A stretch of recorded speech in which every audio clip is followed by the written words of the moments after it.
In 1258, the city of Baghdad burned. The waters of the Tigris River turned red with the blood of thousands of people who died. The Mongols, led by Hulagu Khan, grandson of the famous Genghis Khan, had just taken over the capital of the Abbasid Caliphate, one of the most important places for culture and learning in human history. Libraries that held hundreds of years of knowledge were destroyed. The House of Wisdom, where scholars from all religions met to talk about philosophy, math, and astronomy, was burned to ashes. The last Abbasid caliph was brutally killed. He was rolled in a carpet and trampled by horses because the Mongols believed it was bad luck to spill royal blood directly on the ground. The Islamic world was in total shock. The city that had been the beating heart of civilization for over 500 years now lay in ruins. But this was not just another Mongol conquest. It was part of a campaign of terror that had started decades earlier on the steppes of Central Asia. The Mongols were not simply conquerors. They were a force of nature, a military machine so efficient and brutal that it seemed unstoppable. They had destroyed thousand-year-old empires, killed entire populations, and created an empire that stretched from the Pacific coast to the borders of Eastern Europe. Cities that dared to resist were completely destroyed. Their populations were massacred to the last man, woman, and child, as a warning to others who would consider challenging Mongol power. The very word Mongol had become the same as unavoidable destruction. Now, after the fall of Baghdad, the Mongols turned their eyes westward. Syria lay in their path. Aleppo fell quickly, followed by Damascus. The ancient cities that had witnessed the rise and fall of empires over thousands of years now bowed before the horsemen of the steppes. Hulagu Khan sent ambassadors to Egypt with a clear and terrifying message. The letter said that the Mamluk Sultan must submit immediately or face the same fate as all those who had dared to resist the Mongols. The message left no room for interpretation. It was either total submission or complete annihilation. If you're enjoying this content, subscribe to the channel and comment below what time you watched this video. Let's continue this incredible story. Egypt, ruled by the Mamluks, was in an extremely delicate position. The Mamluks were a unique military class in history. The word Mamluk literally means slave. But these were no ordinary slaves. They were elite warriors purchased at a young age, usually from regions such as the Caucasus, Anatolia, and the Black Sea steppes. These boys were taken to Egypt, converted to Islam, and put through rigorous military training that lasted years. They learned not only the arts of war, but also received education in administration, politics, and religion. When they completed their training, they were freed and became members of an extremely loyal and close-knit military elite. The fascinating paradox was that although technically freed, they remained united by bonds of loyalty stronger than any chain. They formed a military brotherhood that eventually seized power in Egypt and established its own dynasty. The leader of the Mamluks at that critical moment was Qutuz. He had recently taken power under turbulent circumstances following the death of the previous sultan. Qutuz was himself a refugee. He had been captured as a child during the Mongol invasions of Central Asia and sold into slavery. Ironically, the man who would now face the Mongols had lost everything to them as a young man. His family had been killed, his homeland destroyed, and he had been dragged into a life of slavery. But through the Mamluk system, he had transformed from a slave into one of the most formidable warriors of his generation, and was now the Sultan of Egypt. Few men in history understood the Mongol threat better than Qutuz. He had no illusions about what was to come. When the Mongol ambassadors arrived in Cairo with their demands for submission, the Mamluk court was divided. Many advisors argued that resistance would be suicidal. After all, what had happened to all the others who tried? The Khwarezmian Empire, one of the most formidable powers in Central Asia, had been utterly destroyed. The Jin dynasty in China had fallen after decades of bloody resistance. The Principality of Kiev and other Russian lands had been devastated. Poland and Hungary had been invaded, and were only spared total conquest because the Mongols decided to return to Asia after the death of the Great Khan. Empire after empire, army after army had all been crushed under the hooves of Mongol horses. Why should Egypt be any different? But Qutuz made a decision that shocked many. He had the Mongol ambassadors executed. In medieval diplomacy, killing ambassadors was considered one of the greatest possible violations of international norms.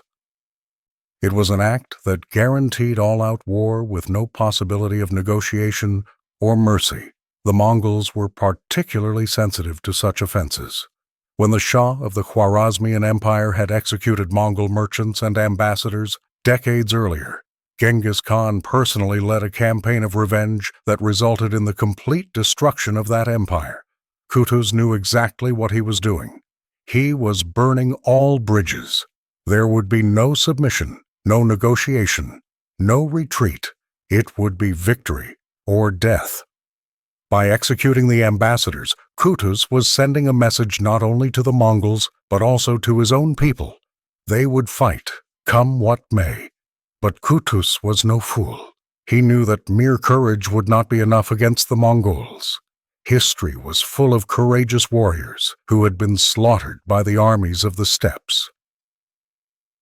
The Mongols didn't win simply because they were ferocious. They won because they were extraordinarily well organized, disciplined, and tactically superior. To defeat the Mongols, the Mamluks would need more than bravery. They would need strategy, intelligence, and above all, they would need to use the Mongols' own weapons and tactics against them. To understand the magnitude of the challenge the Mamluks faced, we must understand exactly what made the Mongol army so devastatingly effective. The Mongols had revolutionized warfare in ways the world had not seen since the time of Alexander the Great. Their army was built around cavalry archers, a lethal combination few enemies knew how to counter. Every Mongol warrior was essentially a highly trained mounted archer from childhood. Mongol children learned to ride before they could walk properly and began training with archery at the age of 4 or 5. By 15, a young Mongol was already a veteran in terms of horseback riding and archery skills. The Mongol composite bow was a masterpiece of engineering, made of wood, horn, and sinew, bonded in layers and left to cure for years. This bow could fire arrows over 200 meters with lethal force. But the true genius lay in how the Mongols used it. They could fire with deadly accuracy while galloping at full speed, turning in the saddle to fire backward, a technique known as Parthian shooting. Picture the scene. An enemy army advances, confident of its numerical superiority. Suddenly the Mongols appear, a cloud of horsemen rapidly approaching. The enemy prepares for close combat.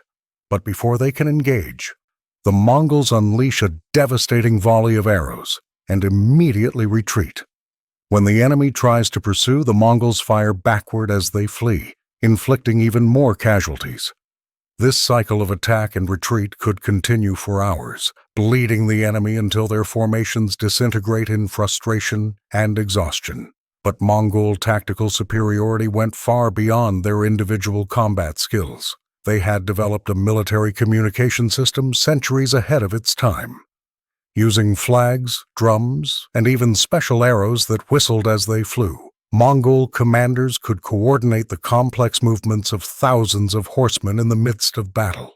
Their formations could split, reform, flank, and execute pincer maneuvers with a precision that left their enemies completely baffled.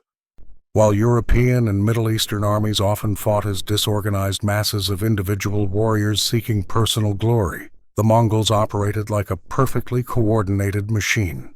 Mongol military intelligence was equally impressive. They sent spies and scouts long before their major campaigns. Mongol merchants traveled through the lands to be invaded, mapping routes, identifying strongholds, and assessing the strength of enemy armies. By the time they finally attacked, the Mongols already knew more about the enemy territory than many of the defenders themselves. They studied their adversaries' weaknesses, exploited political divisions, and used psychological warfare to devastating effect. The Mongol reputation for brutality was in part a deliberate weapon. When a city heard how Baghdad had been destroyed, with pyramids of skulls erected as monuments to futile resistance, the will to fight often evaporated. The Mongols were also masters at assimilating technology and knowledge from their conquered enemies. When they invaded China, they captured engineers and learned the art of siege warfare. Suddenly, a steppe people who traditionally avoided walled cities were using catapults, siege towers, and even primitive explosives. Chinese, Persian, and Arab engineers were forced to serve in the Mongol armies, bringing with them centuries of military knowledge. This adaptability made the Mongols even more dangerous.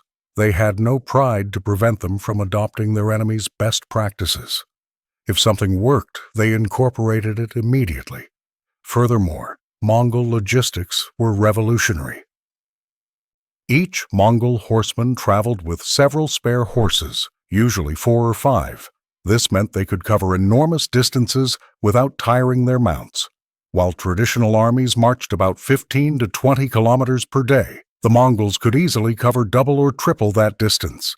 They lived on dairy products, dried meat, and horse blood when necessary, requiring far fewer supplies than conventional armies. This mobility and self-sufficiency allowed them to appear in places the enemy never expected and disappear before reinforcements could arrive. It was mobile warfare brought to perfection, so when Kutuz and the Mamluks looked north to Mongol-occupied Syria, they knew they would face not just an army, but an entire war machine honed over generations. However, the Mamluks had some crucial advantages that other Mongol adversaries lacked. First, they themselves were elite warriors specialized in mounted combat.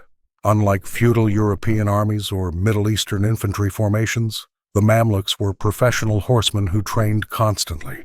They practiced horse archery, mounted spear and sword combat, and complex cavalry tactics. In terms of individual skill, the Mamluks were far closer to the Mongols than any other army the steppe nomads had faced previously. Second, the Mamluks had something many of the Mongols' adversaries lacked: recent experience in intense combat. They had spent decades fighting in the Crusades against the Crusader states in the Levant. These were no minor conflicts. They were brutal. Prolonged campaigns against heavily armed European knights and fanatical military orders like the Templars and Hospitallers. The Mamluks had learned to face and defeat heavy cavalry, to take fortified castles, and to operate in desert conditions that would kill most other armies. They were battle-tested in ways that forged an extremely competent and adaptable army. Third, and perhaps most importantly, the Mamluks were fighting to defend their own land. For the Mongols, this was yet another campaign in a long series of conquests. For the Mamluks, it was an existential struggle. Losing would mean not only the death of their warriors, but the complete destruction of their state, their families, and everything they had built. This psychological difference should not be underestimated. The Mongols were professional warriors motivated by loyalty, discipline, and the promise of plunder. The Mamluks were fighting for survival. Kutuz immediately began mobilizing his army. He summoned all available Mamluk warriors from across Egypt, but he also made a controversial decision that demonstrated his pragmatic determination. He released one of his political rivals, a Mamluk general named Baibars, who had been forced into exile after political intrigue. Baibars was recognized as one of the most brilliant military commanders of his generation. He had been a key leader in the Mamluk victories against the Crusaders and possessed a profound understanding of tactics and strategy. Kutuz set aside his personal differences and recalled Baibars, offering him a high-level command in the army that would march against the Mongols. It was a gesture from a leader who understood that defeating the Mongols was more important than personal politics. Meanwhile, in the north, Hulagu Khan faced his own challenges. News had arrived from Mongolia about the death of his brother, the great Khan Mongke. This triggered a succession crisis in the Mongol Empire. Hulagu, as one of the most powerful princes in the family, had a stake in the dispute. He decided to return to Mongolia with the bulk of his army, leaving only a force of about 20,000 men in Syria, under the command of one of his best generals, Kitbuka. Kitbuka was a veteran of the Mongol Wars and a highly competent commander. He was also a Nestorian Christian, which added an interesting dimension to the conflict, as some local Christians in Syria initially saw the Mongols as potential allies against the Muslims. 20,000 Mongol horsemen were still a formidable force, but significantly smaller than the more than 100,000 Hulagu had commanded in the conquest of Baghdad. More importantly, it meant the Mamluks would not be facing the full force of the Mongol Empire, but rather an expeditionary force. The odds still favored the Mongols based on their reputation and track record, but the margin had narrowed considerably. Qutuz assembled some 20,000 Mamluk warriors, with perhaps another 10,000 auxiliaries from Bedouin Arab tribes who had joined the cause. The numbers were roughly even, a rarity in Mongol engagements where they often prevailed despite being outnumbered. In the summer of 1260, the Mamluk army marched out of Egypt and into Sinai. The march itself was a formidable logistical challenge. Crossing the Sinai Desert with an army of 30,000 men and tens of thousands of horses required careful planning. Water wells needed to be identified and protected. Supplies needed to be transported through arid terrain. But the Mamluks were veterans of desert operations, and the march proceeded in an organized manner. When they reached Palestine, Qutuz made a crucial strategic decision. Instead of advancing directly into Mongol-held territory in Syria, he sought a battlefield that favored his tactics. He chose a valley called Ain Jalut, meaning Spring of Goliath, a biblically resonant name located near the modern city of Nazareth. The valley had specific geographic features that Qutuz planned to exploit. It was surrounded by hills and had limited room for large-scale maneuvers. This would partially neutralize the Mongol advantage in long-range mobile warfare. The Mongols were masters of using vast open plains for their flanking and encirclement tactics. In more confined terrain, their options would be more limited. Furthermore, the valley had vegetation and terrain features that would allow part of the Mamluk army to hide and prepare ambushes. Qutuz then implemented a bold psychological strategy. He sent a smaller advance force commanded by Baibars to provoke the Mongols and lure them into the valley. This was an extraordinarily risky move. If the Mongols suspected a trap, they could simply refuse battle on disadvantageous terrain. Worse, if Baibars' force were annihilated before they could retreat into the trap, the plan would fall apart. But Qutuz bet correctly on Mongol confidence. Kitbuka, upon hearing that a Mamluk army had entered Syria, immediately mobilized his forces to intercept them. The Mongols had never lost a major pitched battle. They had no reason to fear the Mamluks, who were just another enemy in a long line of defeated adversaries. Early in the morning of September 3, 1260, Baibars' advanced forces encountered the Mongols near Ain Jalut. As planned, Baibars engaged the Mongols in skirmishes, exchanging arrows and making small charges before retreating. The Mongols, recognizing what appeared to be a retreating enemy, pursued. This was a tactic the Mongols knew well, having used it frequently. Feigning retreat to lure the enemy into a trap was a favorite Mongol maneuver. But Kitbuka, confident in his superiority, believed the Mamluks were genuinely retreating in panic before the Mongol cavalry. Perhaps he believed that Mongol reputation alone had broken the Mamluk will to fight. Or perhaps he simply underestimated his adversaries, as so many others had done before their defeat by the Mongols. As Baibars retreated deeper into the valley, the Mongols followed, their forces stretching as they pursued what appeared to be fleeing enemies. And then, when the Mongols were deep in the valley, Qutuz gave the signal. Suddenly, from behind the hills and vegetation on the valley sides, thousands of Mamluk horsemen emerged. The Mongols found themselves surrounded on three sides.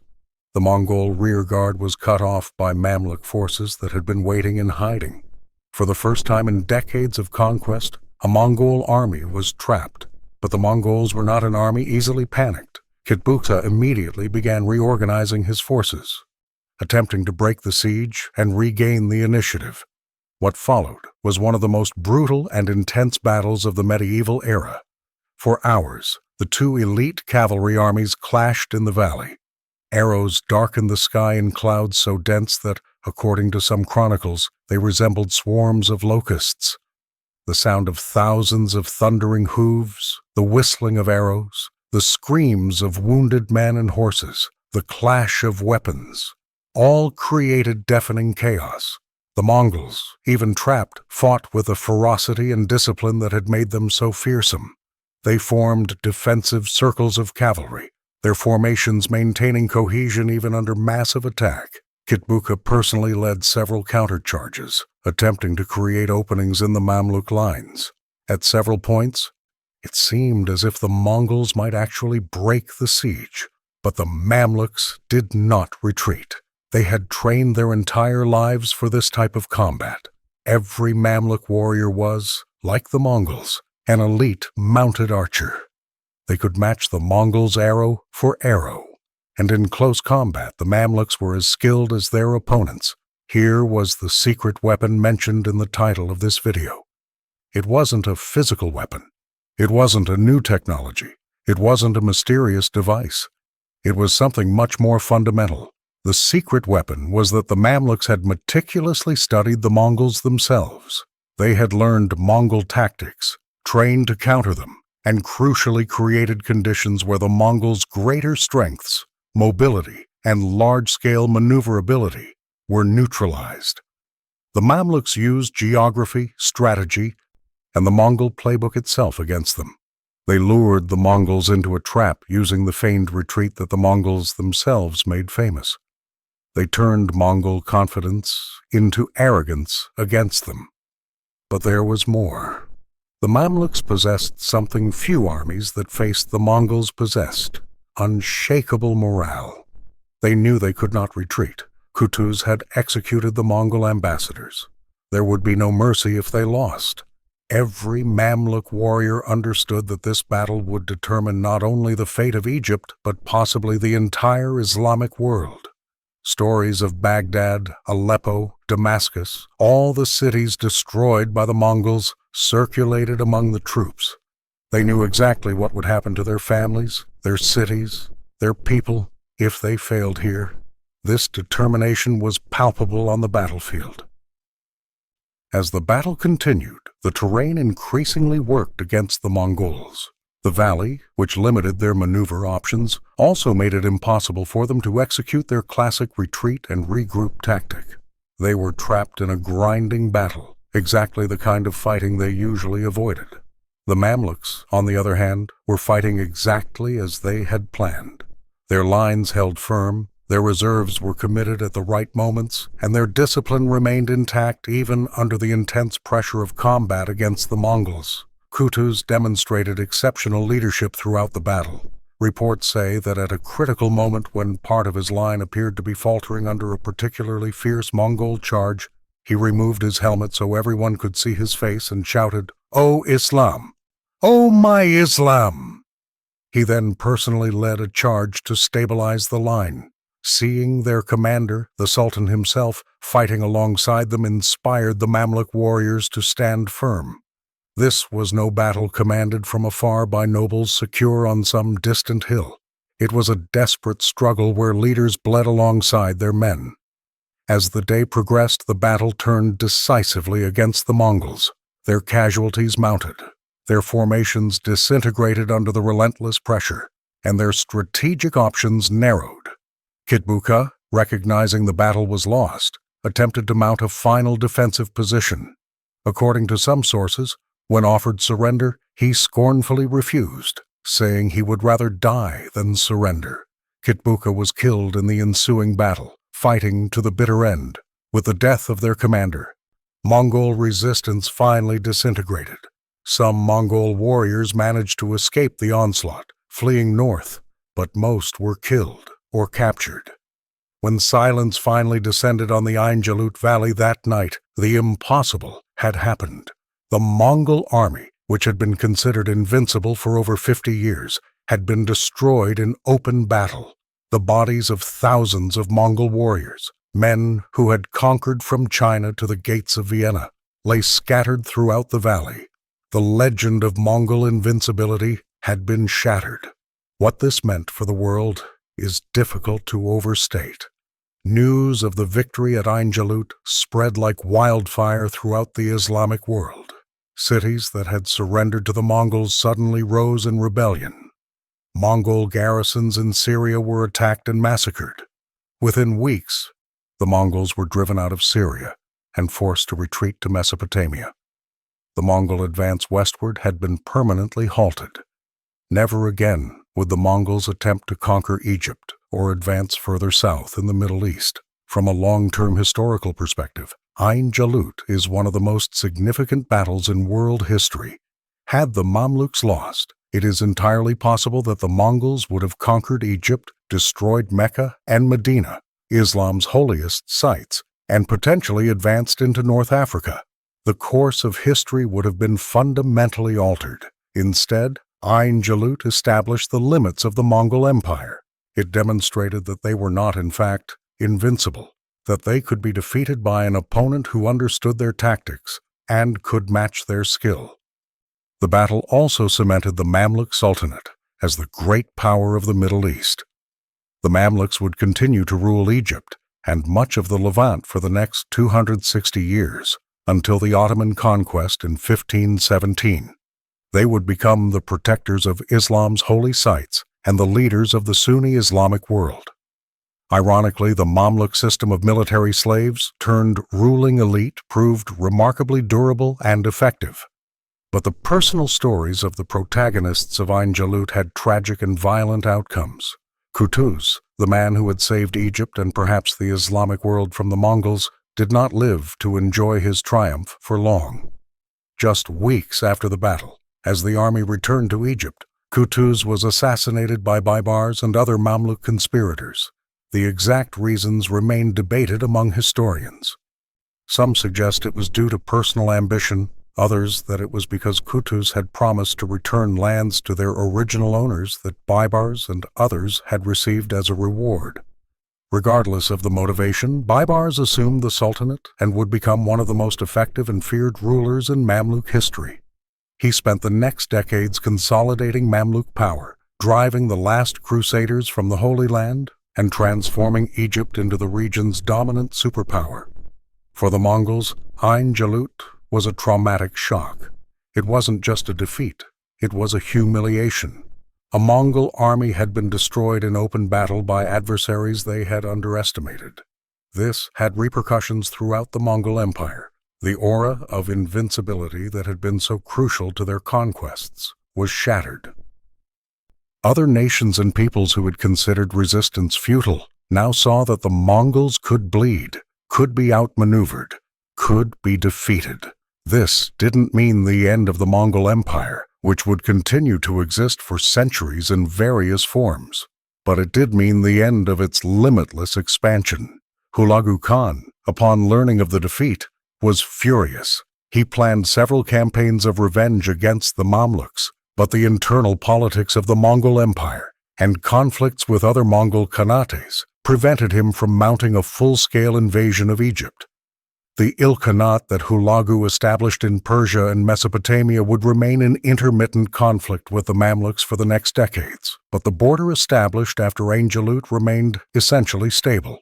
The two states warred, negotiated, and sometimes even traded. But the Mongols were never able to reverse the outcome of that fateful battle in September 1260. The Mamluk victory had profound cultural and religious consequences. For the Islamic world, traumatized by the fall of Baghdad and the destruction of the Caliphate, Ain Jalut was a redemption. It demonstrated that God had not abandoned Muslims, that jihad could still be victorious against seemingly invincible enemies. The Mamluks became heroes throughout the Islamic world, celebrated in poems, chronicles, and folk tales. Baibars in particular became a near legendary figure, the warrior sultan who had helped defeat the Mongols and then drive out the Crusaders.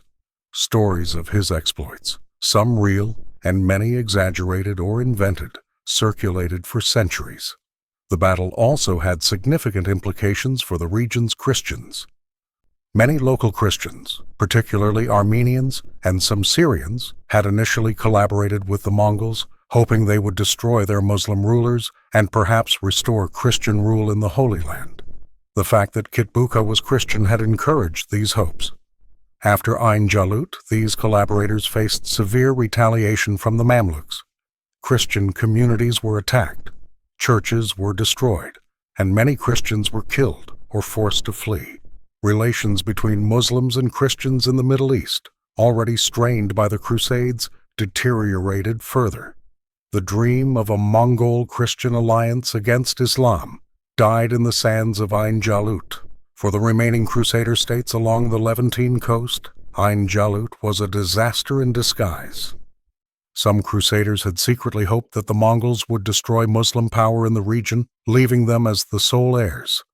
Instead, the Mamluks emerged as the dominant power, and now turned their attention to eliminating the last vestiges of the Crusader presence. Baibars launched a series of brutally effective campaigns against Crusader cities and castles.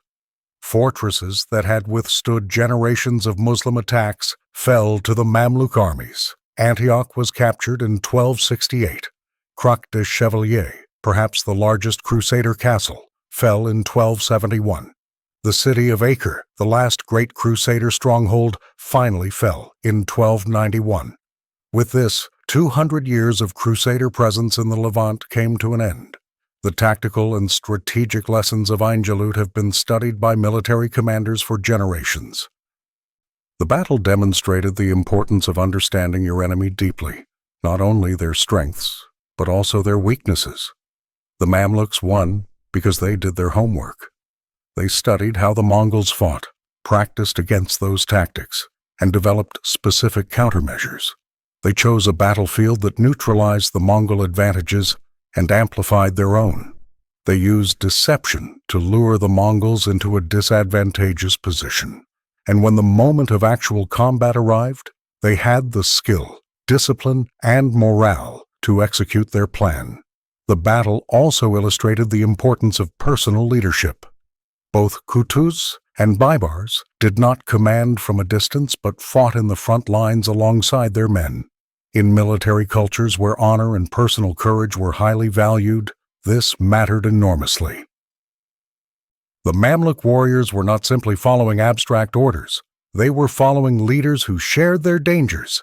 This personal connection between command and troops was a significant force multiplier, especially in a battle as desperate as Ain Jalut.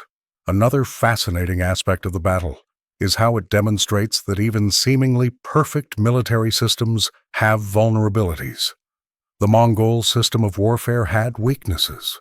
Their reliance on mobility meant that in confined terrain, they lost a crucial advantage. Their preference for avoiding prolonged battles of attrition meant that when forced into such combat, they had no inherent advantage. Their reliance on their reputation made them potentially vulnerable to deception. The Mamluks identified these vulnerabilities and exploited them brilliantly. It's also important to recognize the role of chance and circumstance at Ain Jalut. Had Hulagu not withdrawn most of his army due to the Mongolian succession crisis, the Mamluks would have faced a much larger force, and the odds would have been dramatically different. Had Kitbuka been more cautious and refused to be drawn into the valley, the battle might never have unfolded on the terms that favored the Mamluks. Had any of the many small tactical decisions during the battle been different, the outcome might have changed. History often revolves around singular moments, and Ain Jalut was certainly one of those moments.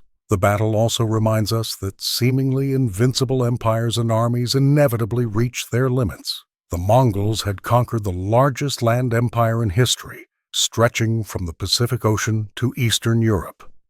They had destroyed ancient civilizations and rewritten the map of Eurasia, but even they could not conquer everything. Geography, logistics, internal politics, and finally the determined resistance of capable adversaries established limits that not even the Mongols could overcome. Ain Jalut was where the western limit of Mongol expansion was definitively marked. For Egypt specifically, Ain Jalut ensured its survival as a center of power and culture. Cairo did not share Baghdad's fate. It was not sacked and burned. Its population was not massacred. Its libraries and mosques were not destroyed.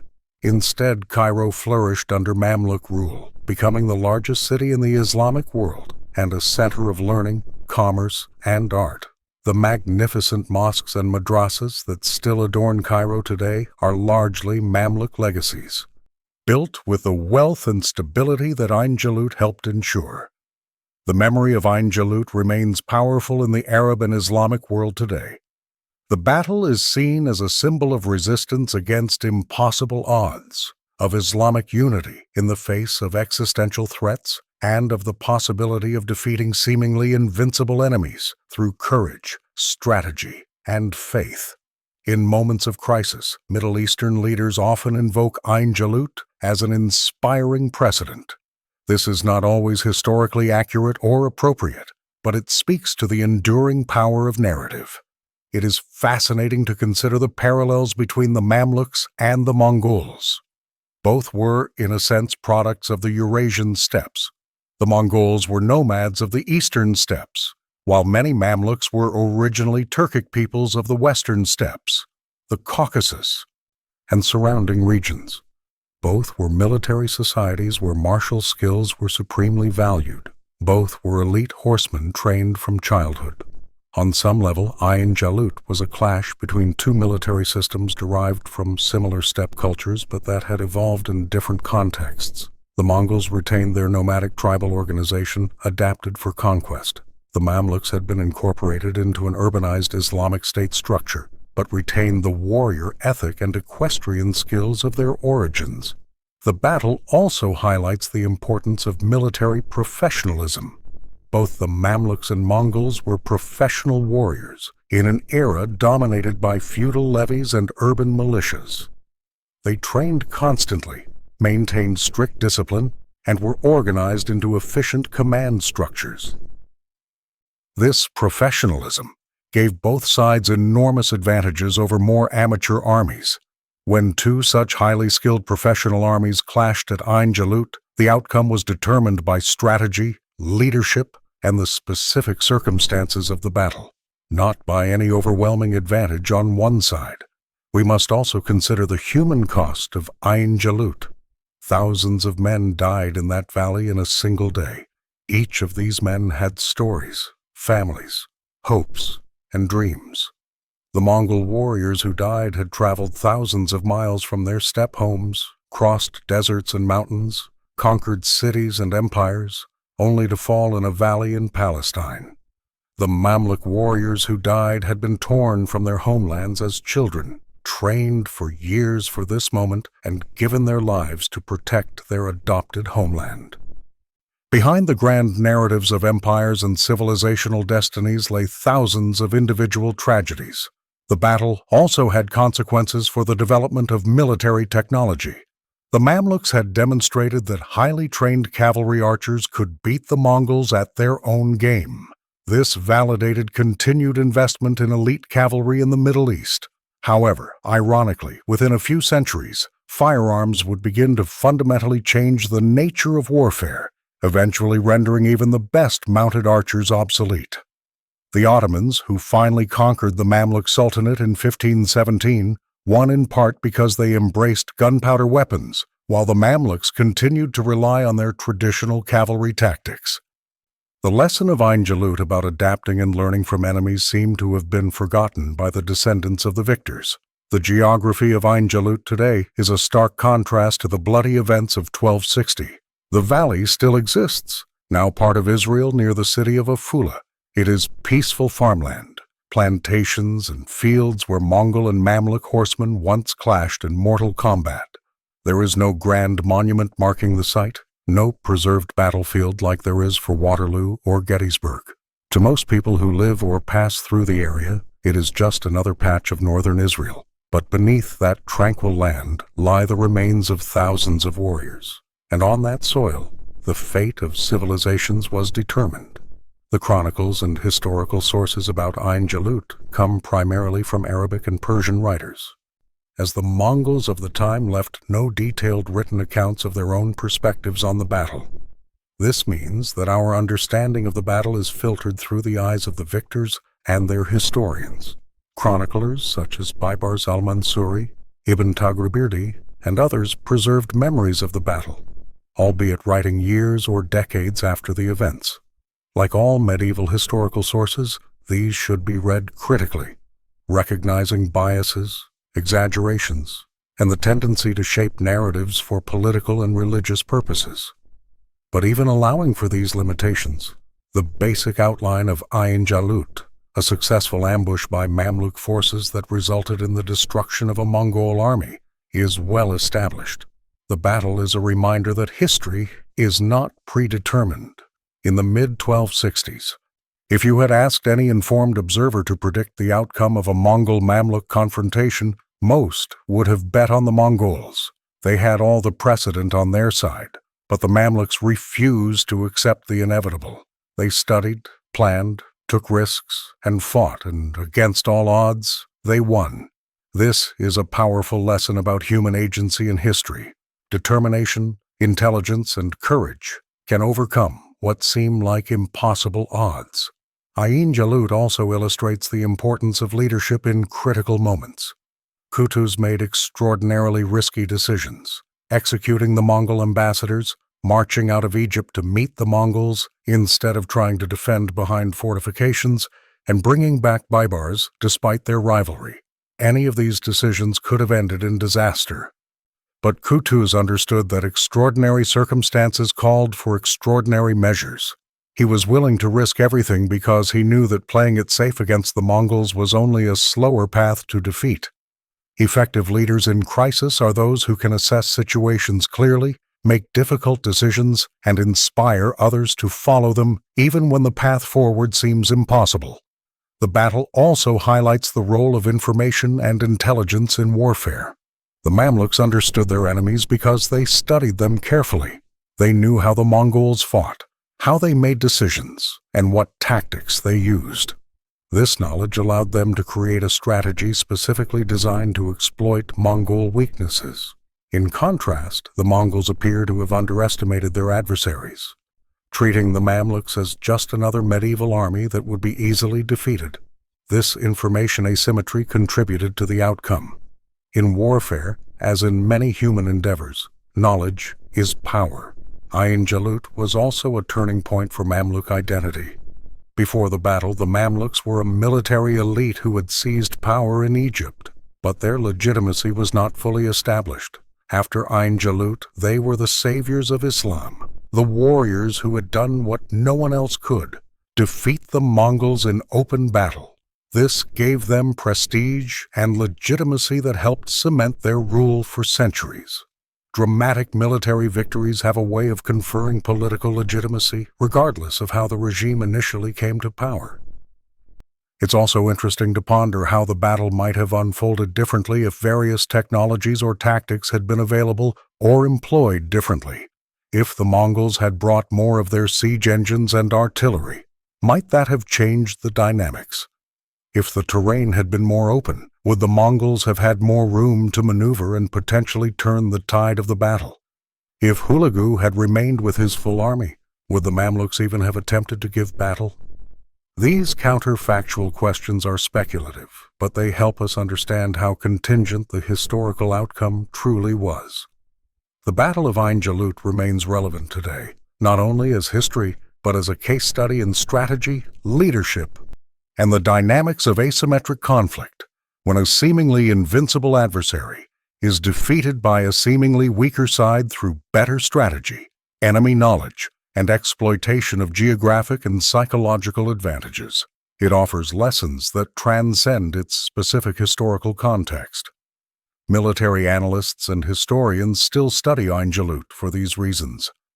In conclusion, the secret weapon that destroyed the Mongol army at Ain Jalut was not a mysterious technology or a new invention. It was something far more fundamental and powerful. It was deep knowledge of the enemy, carefully crafted strategy, courageous leadership, tactical excellence, clever use of terrain, and perhaps above all, unwavering determination. The Mamluks won because they refused to accept that the Mongols were invincible. They studied their adversaries, identified weaknesses, devised a plan to exploit those weaknesses, and executed that plan with exceptional skill and courage. The battle changed the course of history. It saved Egypt, protected the holy sites of Islam, established the western limits of Mongol expansion, and shattered the myth of Mongol invincibility. It demonstrated that even the most formidable conquerors can be defeated when faced with equally skilled opponents, better prepared, and fighting on their own ground. The shockwaves of Ain Jalut reverberated for centuries, shaping the political, cultural, and religious development of the Middle East in ways we still feel today. So when we think of Ain Jalut, we should remember it not just as an ancient battle, but as a defining moment when human courage, intelligence, and determination changed what seemed like the inevitable course of history. It was a day when elite warriors clashed in a valley in Palestine and determined the fate of nations. It was the day the impossible happened, when the invincible Mongols finally met defeat, and the world was never the same again. For the Mamluk warriors who fought that day, and for millions of Muslims who received news of the victory in the weeks and months that followed, Ain Jalut was seen as more than a military victory. It was a manifestation of divine will, proof that Allah had not abandoned the faithful in their darkest hour. When Qutuz shouted, "O Islam!" in the heat of battle, it was not just a battle cry. It was an invocation of faith, a call to Allah to bear witness to the struggle of His people. For those who believed, the victory at Ain Jalut was not simply the result of superior strategy or martial skill, but a blessing granted by Allah to those who remained steadfast in their faith in the face of impossible odds. This spiritual dimension of the battle is integral to how it has been understood and remembered throughout the centuries, transforming it from a military event into a moment of profound religious significance. May each of us, regardless of our beliefs, find inspiration in the courage of those who faced the impossible, trusting in their deepest convictions and the providence of Allah as they understood it, and prevailed against all odds.